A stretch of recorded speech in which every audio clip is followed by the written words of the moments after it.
Harry Potter and the Sorcerer's Stone. Chapter 1.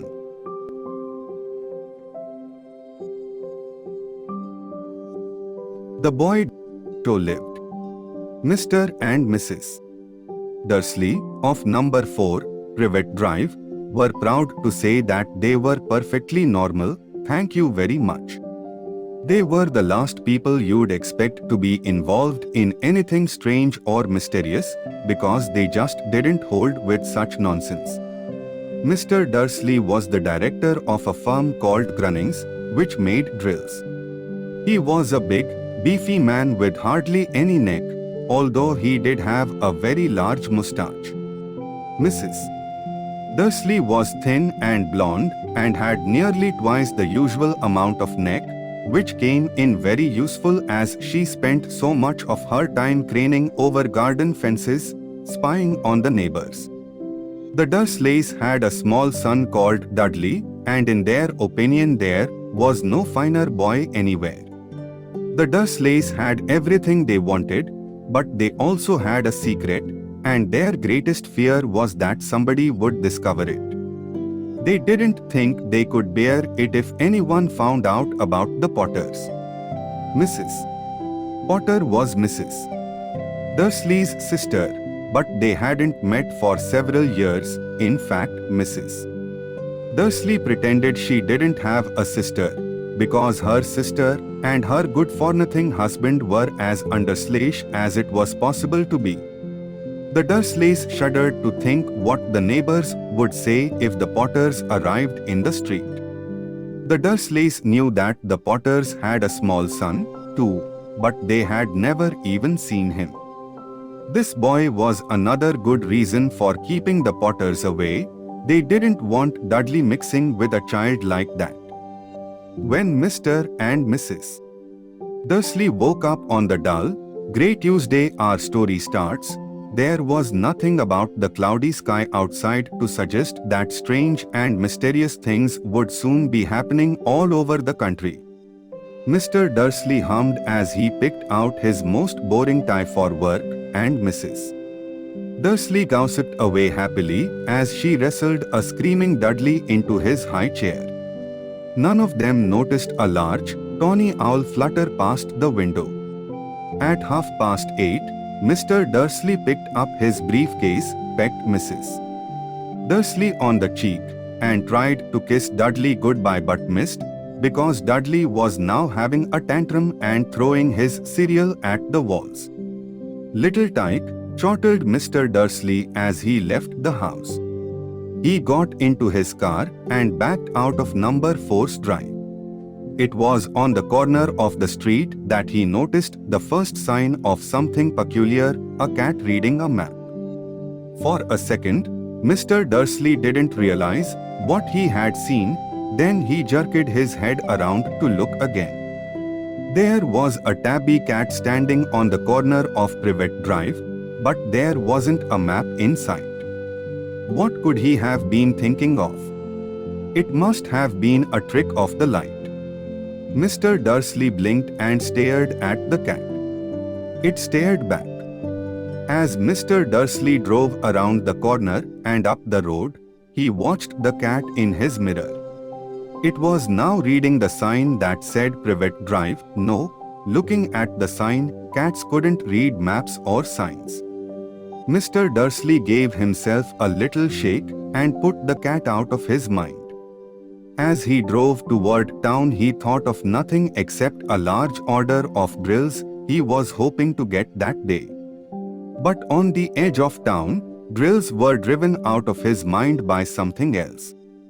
As he sat in the usual morning traffic jam, he couldn't help noticing that there seemed to be a lot of strangely dressed people about. People in cloaks. Mr. Dursley couldn't bear people who dressed in funny clothes, the get-ups you saw on young people.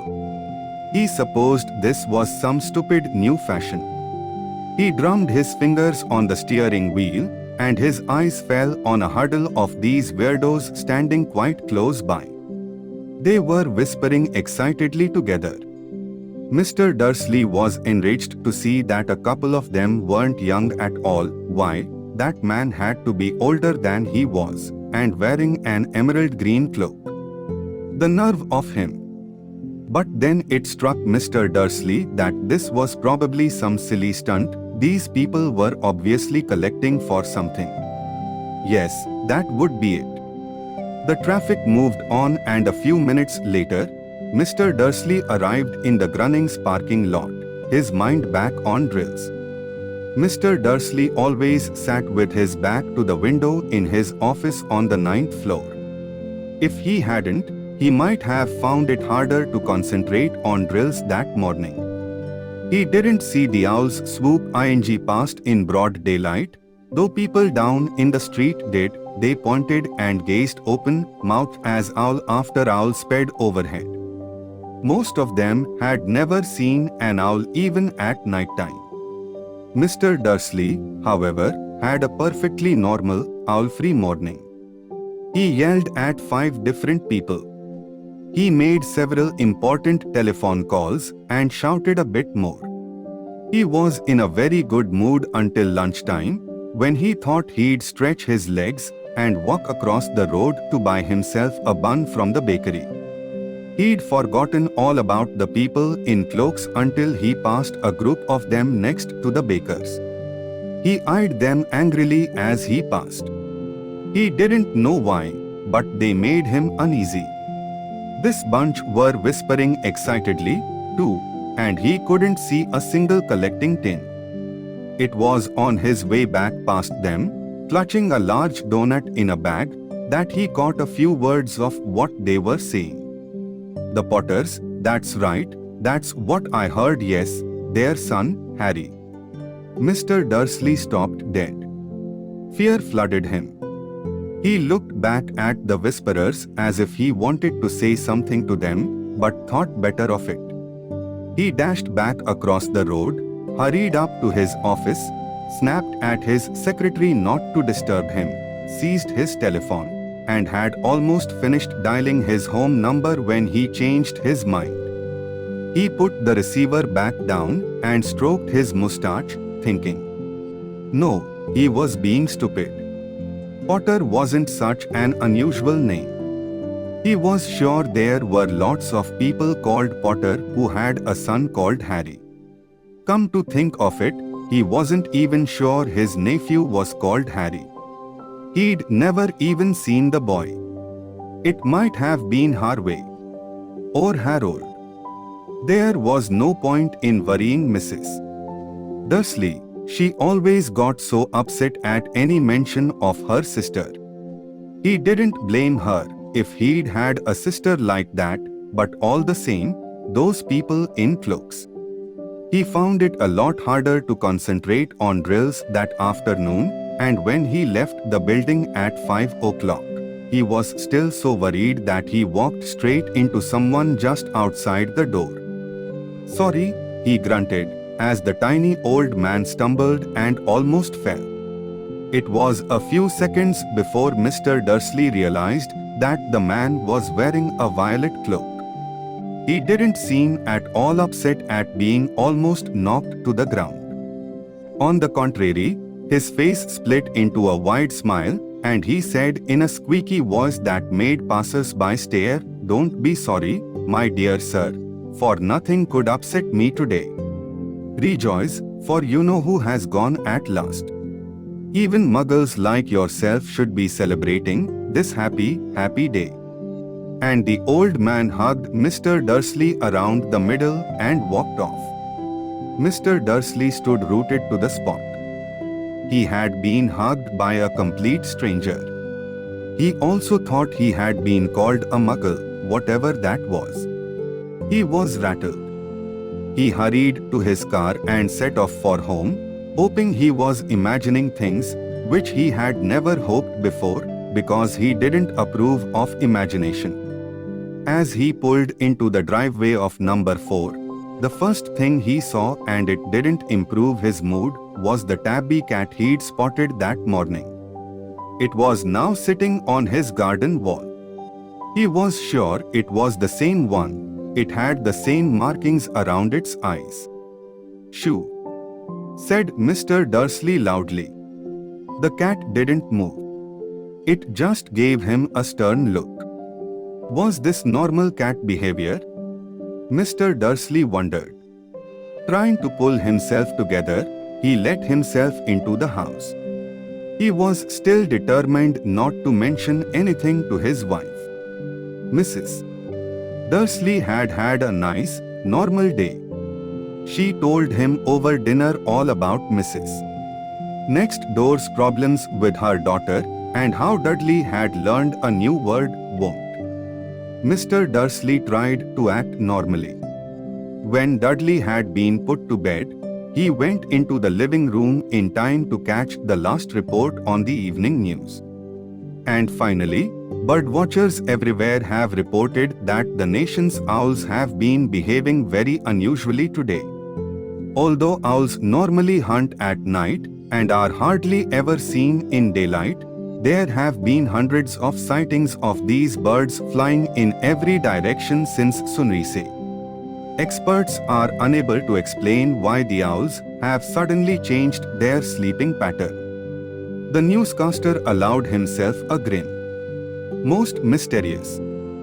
And now, over to Jim McGuffin with the weather. Going to be any more showers of owls tonight, Jim? Well, Ted, said the weatherman, I don't know about that, but it's not only the owls that have been acting oddly today. Viewers as far apart as Kent, Yorkshire, and Dundee have been phoning in to tell me that instead of the rain I promised yesterday, they have had a downpour of shooting stars. Perhaps people have been celebrating bonfire night early. It's not until next week, folks. But I can promise a wet night tonight. Mr. Dursley sat frozen in his armchair. Shooting stars all over Britain. Owls flying by daylight. Mysterious people in cloaks all over the place. And a whisper about the Potters. Mrs. Dursley came into the living room carrying 2 cups of tea. It was no good. He'd have to say something to her. He cleared his throat nervously. Here, Petunia, dear, you haven't heard from your sister lately, have you? As he had expected, Mrs. Dursley looked shocked and angry. After all, they normally pretended she didn't have a sister. No, she said sharply. Why? Funny stuff on the news, Mr. Dursley mumbled. Owls, shooting stars, and there were a lot of funny-looking people in town today. So, snapped Mrs. Dursley. Well, I just thought. Maybe it was something to do with, you know, her crowd. Mrs. Dursley sipped her tea through pursed lips. Mr. Dursley wondered whether he dared tell her he'd heard the name Potter. He decided he didn't dare. Instead he said, as casually as he could, their son, he'd be about Dudley's age now, wouldn't he? I suppose so, said Mrs. Dursley stiffly. What's his name again? Howard, isn't it? Harry. Nasty, common name, if you ask me. Oh, yes, said Mr. Dursley, his heart sinking horribly. Yes, I quite agree. He didn't say another word on the subject as they went upstairs to bed. While Mrs. Dursley was in the bathroom, Mr. Dursley crept to the bedroom window and peered down into the front garden. The cat was still there. It was staring down Privet Drive as though it were waiting for something. Was he imagining things? Could all this have anything to do with the Potters? If it did. If it got out that they were related to a pair of, well, he didn't think he could bear it. The Dursleys got into bed. Mrs. Dursley fell asleep quickly, but Mr. Dursley lay awake, turning it all over in his mind. His last, comforting thought before he fell asleep was that even if the Potters were involved, there was no reason for them to come near him and Mrs. Dursley. The Potters knew very well what he and Petunia thought about them and their kind. He couldn't see how he and Petunia could get mixed up in anything that might be going on. He yawned and turned over. It couldn't affect them. How very wrong he was.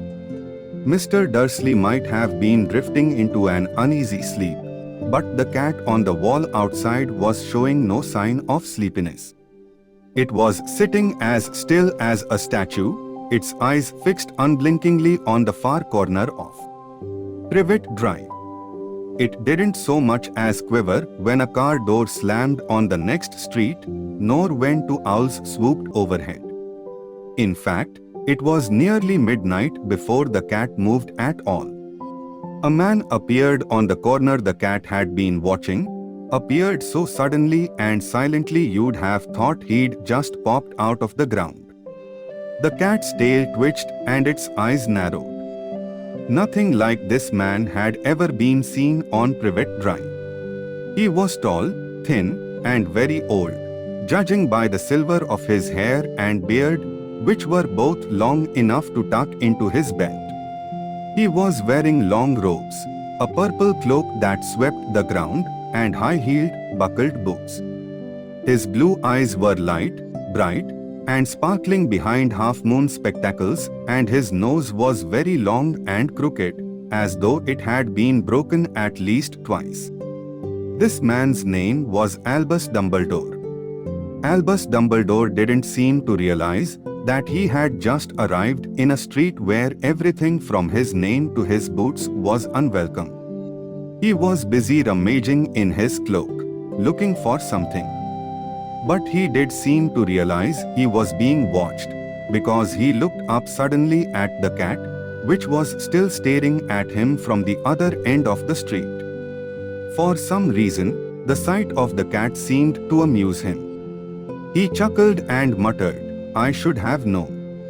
He found what he was looking for in his inside pocket. It seemed to be a silver cigarette lighter. He flicked it open, held it up in the air, and clicked it. The nearest street lamp went out with a little pop. He clicked it again, the next lamp flickered into darkness.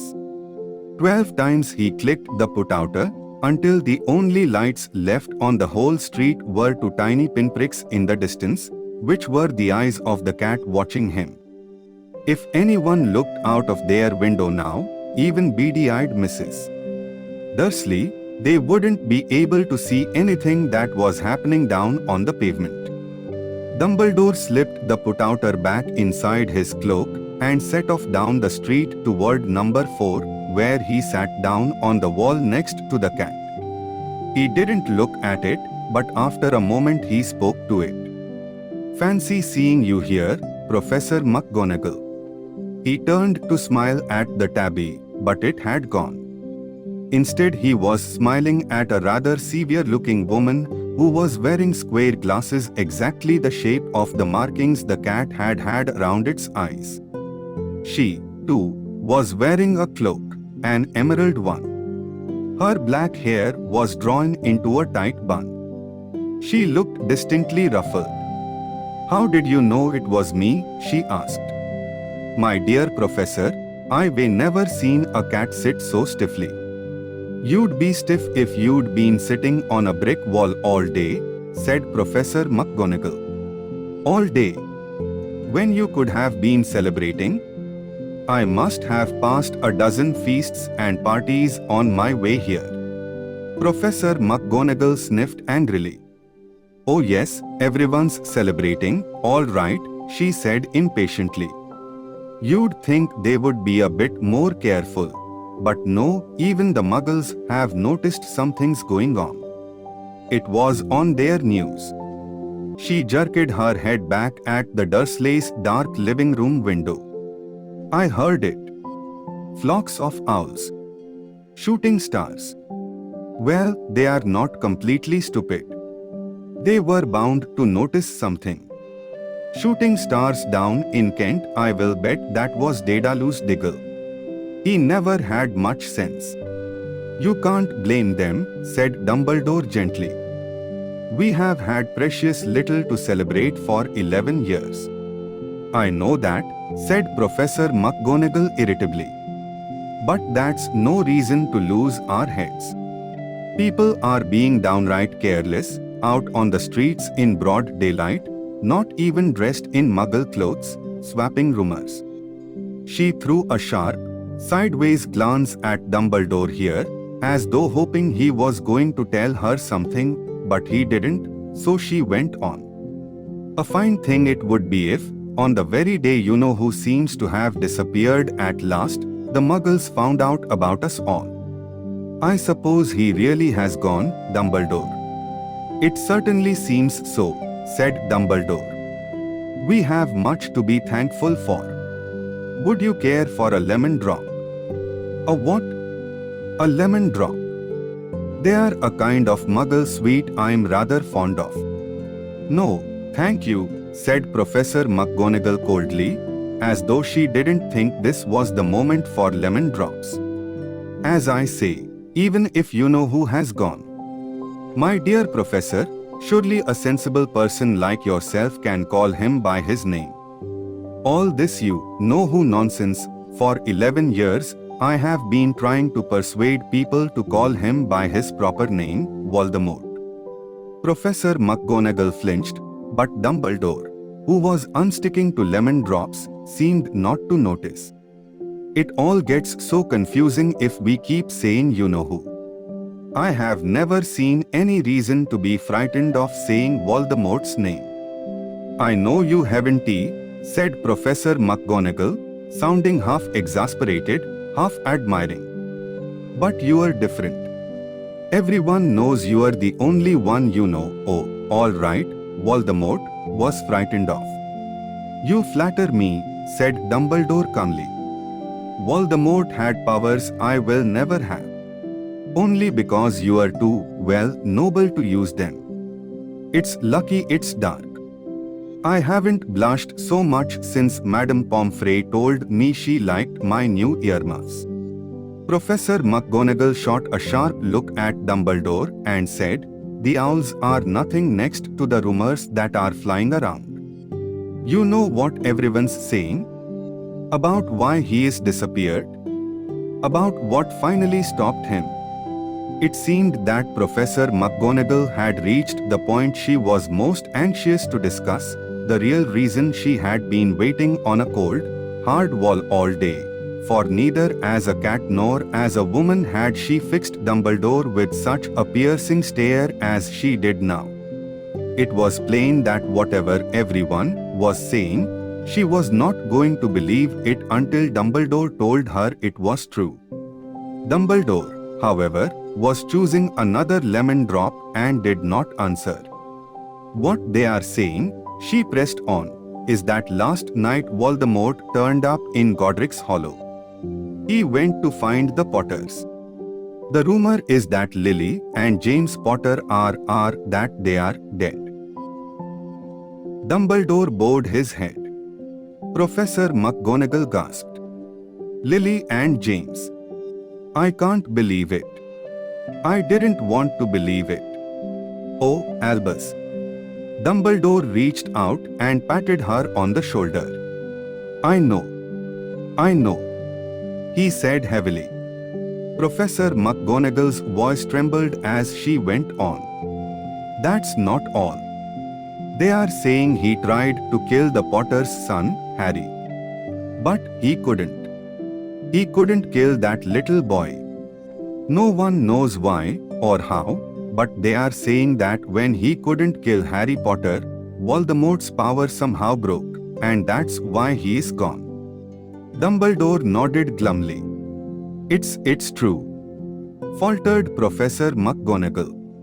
After all he is done, all the people he is killed, he couldn't kill a little boy. It's just astounding. Of all the things to stop him, but how in the name of heaven did Harry survive? We can only guess, said Dumbledore. We may never know.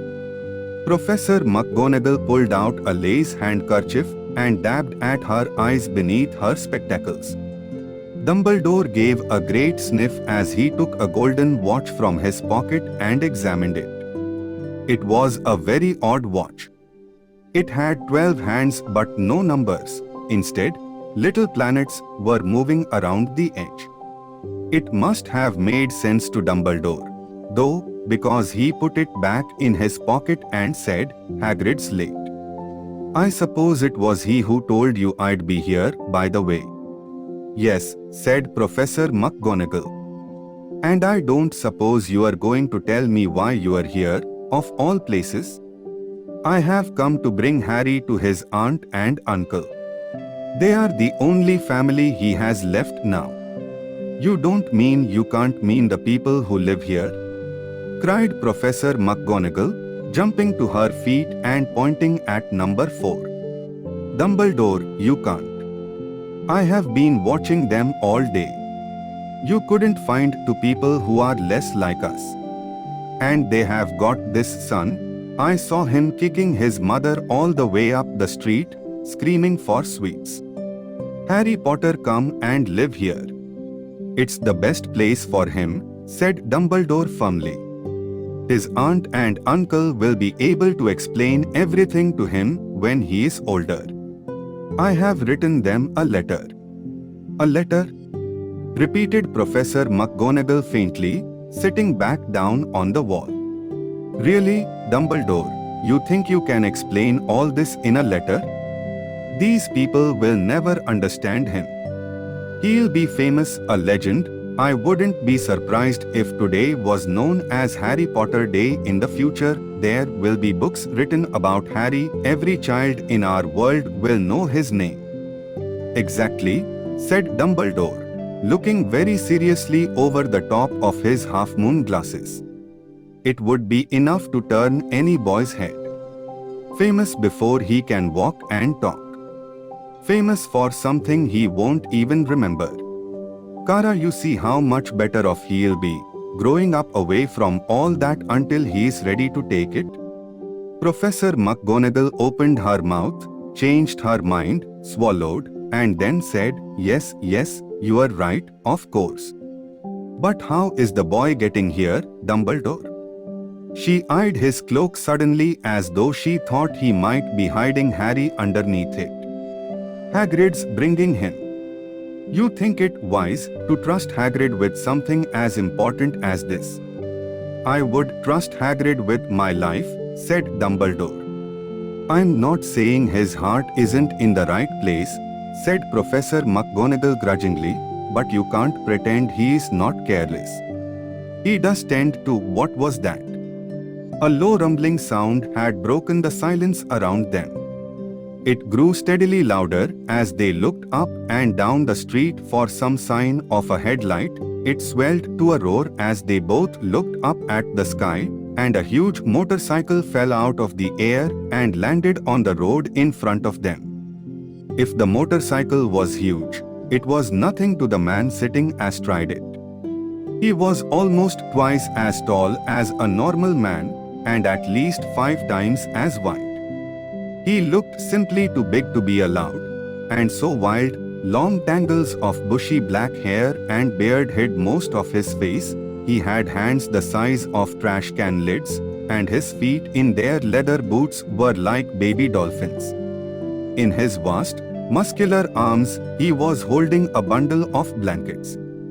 "Hagrid," said Dumbledore, sounding relieved. "At last. And where did you get that motorcycle?" "Borrowed it, Professor Dumbledore."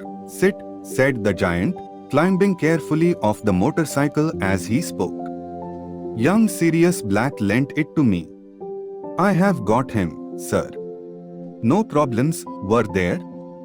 "No, sir. House was almost destroyed, but I got him out all right before the Muggles started swarming around. He fell asleep as we was flying over Bristol." Dumbledore and Professor McGonagall bent forward over the bundle of blankets. Inside, just visible, was a baby boy fast asleep. Under a tuft of jet black hair over his forehead they could see a curiously shaped cut, like a bolt of lightning. "Is that where?" whispered Professor McGonagall. Yes, said Dumbledore. He'll have that scar forever. Couldn't you do something about it, Dumbledore? Even if I could, I wouldn't. Scars can come in handy. I have one myself above my left knee that is a perfect map of the London Underground. Well, give him here, Hagrid, we would better get this over with. Dumbledore took Harry in his arms and turned toward the Dursleys' house. Could I say goodbye to him, sir? Asked Hagrid. He bent his great, shaggy head over Harry and gave him what must have been a very scratchy, whiskery kiss. Then, suddenly, Hagrid let out a howl like a wounded dog. "SHHH!" hissed Professor McGonagall, "You'll wake the Muggles." Sorry," sobbed Hagrid, taking out a large, spotted handkerchief and burying his face in it. "But I can't stand it, Lily and James dead, and poor little Harry after live with Muggles." Yes, it's all very sad, but get a grip on yourself, Hagrid, or we will be found, Professor McGonagall whispered, patting Hagrid gingerly on the arm as Dumbledore stepped over the low garden wall and walked to the front door. He laid Harry gently on the doorstep, took a letter out of his cloak, tucked it inside Harry's blankets, and then came back to the other two. For a full minute the three of them stood and looked at the little bundle. Hagrid's shoulders shook, Professor McGonagall blinked furiously, and the twinkling light that usually shone from Dumbledore's eyes seemed to have gone out. "Well," said Dumbledore finally, "that's that. We have no business staying here. We may as well go and join the celebrations." "Yeah," said Hagrid in a very muffled voice, "I will be taking Sirius his bike back." "G-night, Professor McGonagall, Professor Dumbledore, sir." Wiping his streaming eyes on his jacket sleeve, Hagrid swung himself onto the motorcycle and kicked the engine into life. With a roar it rose into the air and off into the night. "I shall see you soon, I expect, Professor McGonagall," said Dumbledore, nodding to her. Professor McGonagall blew her nose in reply. Dumbledore turned and walked back down the street. On the corner he stopped and took out the silver put-outer. He clicked it once, and 12 balls of light sped back to their street lamps so that Privet Drive glowed suddenly orange, and he could make out a tabby cat slinking around the corner at the other end of the street. He could just see the bundle of blankets on the step of number 4. "Good luck, Harry," he murmured. He turned on his heel, and with a swish of his cloak, he was gone. A breeze ruffled the neat hedges of Privet Drive, which lay silent and tidy under the inky sky, the very last place you would expect astonishing things to happen. Harry Potter rolled over inside his blankets without waking up. One small hand closed on the letter beside him, and he slept on, not knowing he was special, not knowing he was famous, not knowing he would be woken in a few hours' time by Mrs. Dursley's scream as she opened the front door to put out the milk bottles, nor that he would spend the next few weeks being prodded and pinched by his cousin Dudley. He couldn't know that at this very moment, people meeting in secret all over the country were holding up their glasses and saying in hushed voices, "To Harry Potter, the boy who lived."